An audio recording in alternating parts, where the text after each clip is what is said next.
I think I'm probably alone in that a year ago I hadn't heard of POTS, which is quite hard to believe at the moment. So I'm here to give a quick outline of the journey we've been on with my daughter Alice over the last 12 months or so. So in summer 2018, Alice was a typical 16-year-old, very keen dancer, gaining more independence, going to parties, and having lots of plans for her time ahead, learning to drive, and holidays with friends and so on. In September 2018, literally one day she was okay, going to a long dance class. The next day, having a lunch with her friends, she decided she just felt like she had to lie down on the floor. And from that day on, she's struggled with what I guess you'd call standard POTS symptoms.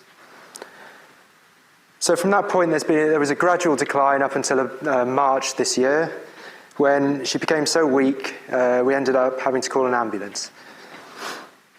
We thought they might keep her in hospital overnight, given how weak she was, but she didn't come home for another 6 months.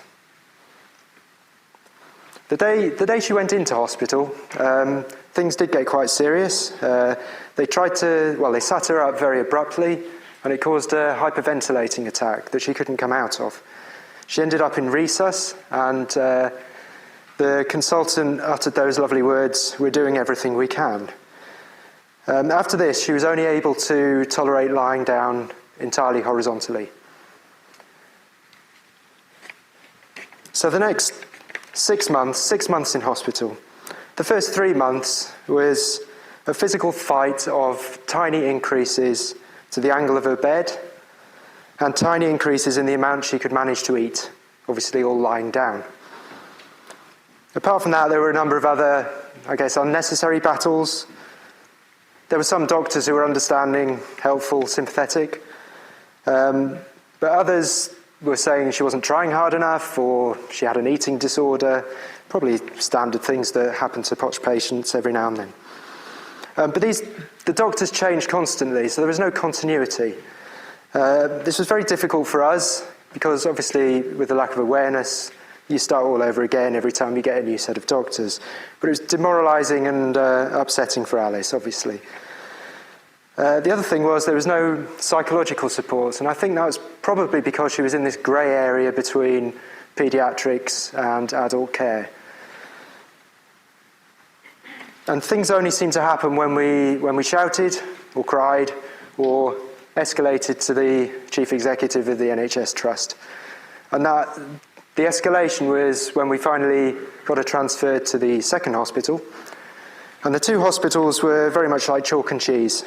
The second one had a dedicated and integrated team of physios, psychologists, occupational therapists and doctors. It was a rehab unit, so a neurological rehab unit, but they tailored the program to each individual patient with a weekly review across all that team, giving a timetable of sessions for the week ahead, and obviously everybody knew what was planned, and also a longer-term plan as to when they expected Alice to be able to go home finally. So communication overall was fantastic.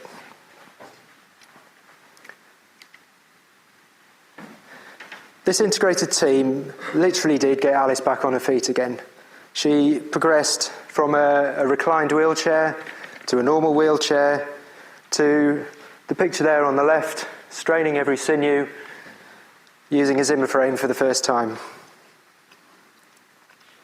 And she's moved on to crutches, which she uses when she's outside, and she's now walking around the house unaided.